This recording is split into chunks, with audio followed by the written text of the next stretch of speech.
people who know what's going to happen for a company and they bet on it, they call them insider traders. Yeah. And then they jail them. Yeah. So generally, government are against gambling because you cannot control the outcome. But if you know what's going to happen to the company, that means you can control the outcome. Yeah. So it's no longer gambling. But then you get jailed for it. Yes. What do you think about that? Have you watched the movie The Big Short? It's about 2008 crisis. So basically what they did was, and while we're talking about gambling, I want to talk about more gambling. So basically, like on the stock market, right? You can bet. They call it betting, like they call it buying and selling. Yeah. And but so you don't know, is it going to go up, down, or sideways? So you make a bet, and then you hope it's going to go up or go down if you're shorting, right? So, but people who know what's going to happen for a company and they bet on it, they call them insider traders. Yeah. And then they jail them. Yeah. Or do some fine or whatever. But my point is, but the government doesn't allow you to do any gambling on your own. Like even, I think a few years ago, some home poker game got arrested, like 10 people or something.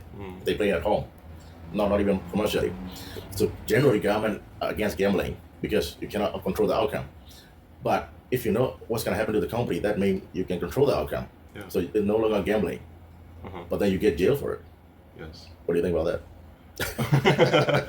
Well, It's a bit inconsistent on the part of the government. So on stock they want you to gamble, but on outside they don't want you to gamble. yes, because the stock is part of the economy, and the economy needs to grow. And for example, the local poker games are doing nothing but probably harm in the eyes of the government, but probably they harm the citizens. But the legal gaming industry are getting the money in the budget, and the stock market allows the country basically to function. If they would consider the stock market as like gambling, the economy would just wouldn't grow, like collapse. No, not collapse, but so it need capital for the company to grow, right? That's yes. explanation. Okay, so have you watched the movie The Big Short?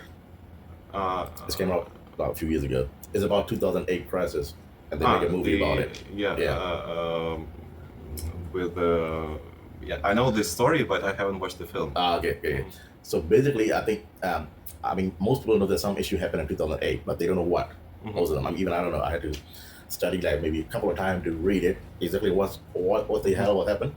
So basically, what they did was, so you can basically buy insurance. So if you have a house, you can buy insurance. So if you burn down or something happen, you get payment. So basically, what happened was in 2008, you can buy insurance on financial products. So like say if you have a mortgage, basically you buy insurance that if the person failed to pay, you get payment. Yes. And then you don't have to own the house, and you don't have to be the person paying the mortgage as well. And multiple people can get the insurance on the same house. So if one house failed, all these people who got the insurance have to get paid out. And that's what happened. Yes. And it doesn't even make sense because for insurance, you need to own something to insure something. So now these people are insuring something that they don't own, and they're getting payment when they fail. Yeah. That's the the worst gambling ever. Even worse than casino. Because casino, if you bet, if you win, you get paid. But these guys everybody betting on the same thing, and they got paid out. And when the company cannot pay out, the government used the tax money to pay them to get paid.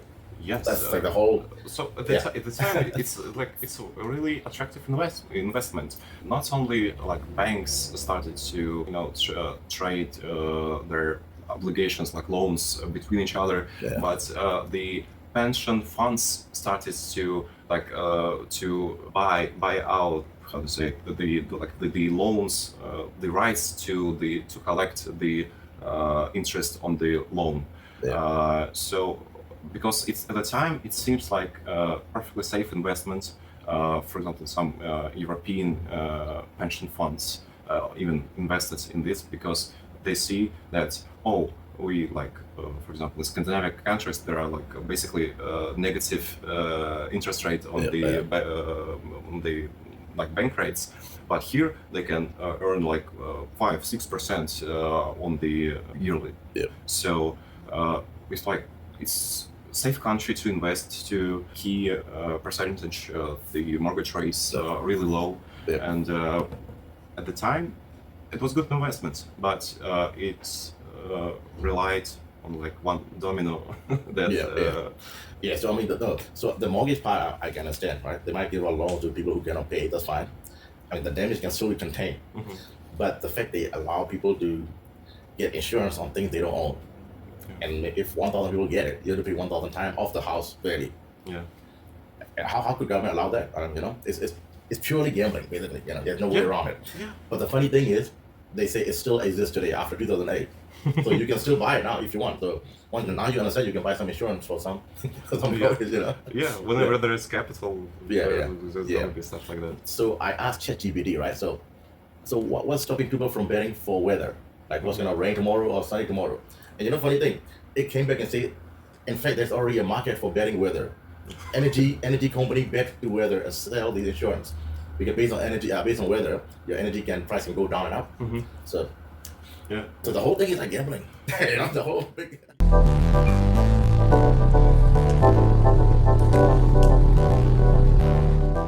Hi, I'm David Beckham. From Auckland, New Zealand.